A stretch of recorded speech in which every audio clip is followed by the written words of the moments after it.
क्या आप लोग को पता है माइक्रोवेव में भट्टे को रोस्ट करने का सही तरीका क्या है? यदि नहीं पता है तो चलिए आज की इस वीडियो में मैं आप लोग के साथ शेयर कर रही हूँ माइक्रोवेव में भट्टे को रोस्ट करने का सही तरीका।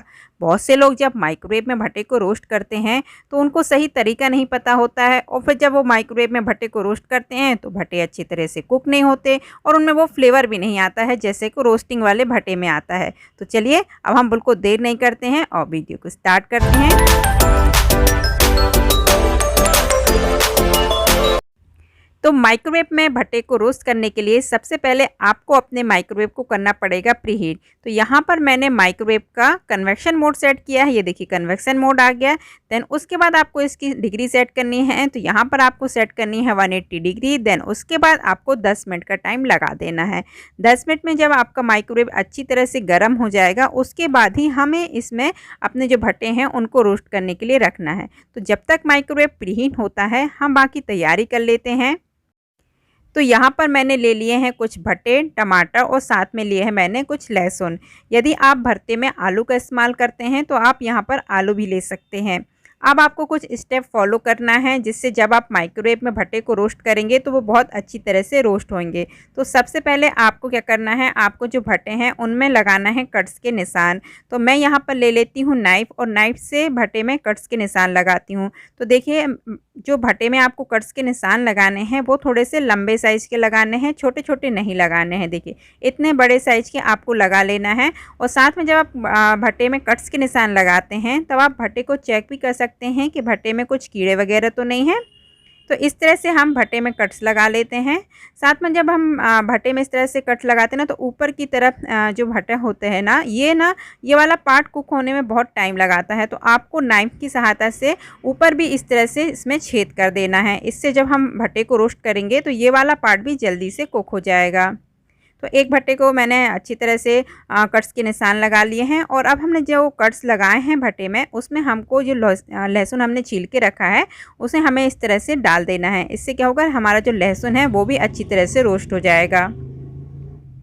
तो इस तरह से मैं जल्दी जल्दी से दूसरे भट्टे में भी कट्स के निशान लगा के लहसुन वगैरह सब अच्छी तरह से फिल कर लेती हूँ। तो पहले ये वाला भट्टा हम तैयार कर लेते हैं और इसको रखते हैं साइड में। अब हम दूसरे वाले भट्टे को भी जल्दी से रेडी कर लेते हैं।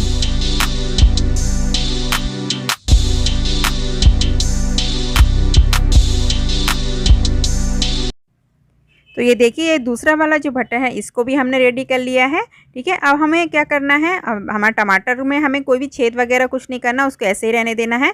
अब हमें थोड़ा सा ले लेना है ऑयल और ऑयल को इस तरह से भट्टे में लगा देना है। साथ में टमाटर में भी ऑयल को हमें लगा देना है। ऑयल लगाने से जब भट्टे हम माइक्रोवेव में रोस्ट करते हैं तो उनकी जो रोस्टिंग होती है वो थोड़ी सी फास्ट होती है। तो इसी तरह से आपको भट्टे और यदि आप आलू रखते हैं तो आलू में भी इस तरह से आप ऑयल को लगाएंगे और हमने यहाँ पर टमाटर में भी इस तरह से ऑयल को लगा दिया है। ठीक है, ये रेडी है। तो चलिए अब हम चलते हैं माइक्रोवेव की तरफ, क्योंकि इतने देर में जो माइक्रोवेव है वो भी हमारा प्रीहीट हो चुका है। तो ये देखिए माइक्रोवेव हमारा प्रीहीट हो चुका है। तो सबसे पहले अब हमको रख देना है माइक्रोवेव में लोअर रैक। ठीक है, अब हमें रख देना है भट्टे को, जो हमने भट्टे तैयार करे हुए हैं वो रख देते हैं हम। देन उसके बाद अब हमें माइक्रोवेव का मोड सेट करना है। तो यहाँ पर हमें माइक्रोवेव का मोड सेट करना है ग्रिल। ठीक है, तो यहाँ पर मैंने सेट कर दिया है माइक्रोवेव का ग्रिल मोड। देन उसके बाद अब हम यहाँ पर लगाना है टाइम। तो आपको जो ग्रिल है उसका जो टाइम लगाना है वो लगाना है 20 मिनट्स का। तो आपको तो ये पता ही होगा है कि जब ग्रिल में कुकिंग होती है वो तो सिर्फ एक साइड ही होती है। तो जब हम इसका आधा टाइम हो जाएगा तब हम उसके बाद जो भट्टे हैं उनको पलट देंगे, क्योंकि वो एक साइड से कुक हो जाएंगे, एक तरह से अच्छी तरह से रोस्ट हो जाएंगे और फिर उनको दूसरी तरफ से रोस्ट करने के लिए हमें उन्हें पलटना पड़ेगा। तो ये देखिए 10 मिनट का टाइम हो चुका था, 10 मिनट का टाइम और बचा था।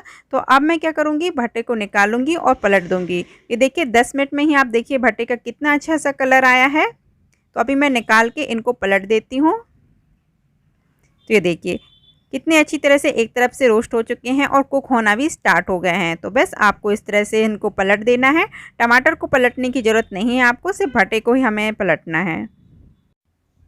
अब हम रख देते हैं फिर से भट्टे को और स्टार्ट की बटन को प्रेस कर देते हैं। बाकी 10 मिनट का जो टाइम है वो उसमें हमारे जो भट्टे हैं अच्छी तरह से रोस्ट हो जाएंगे।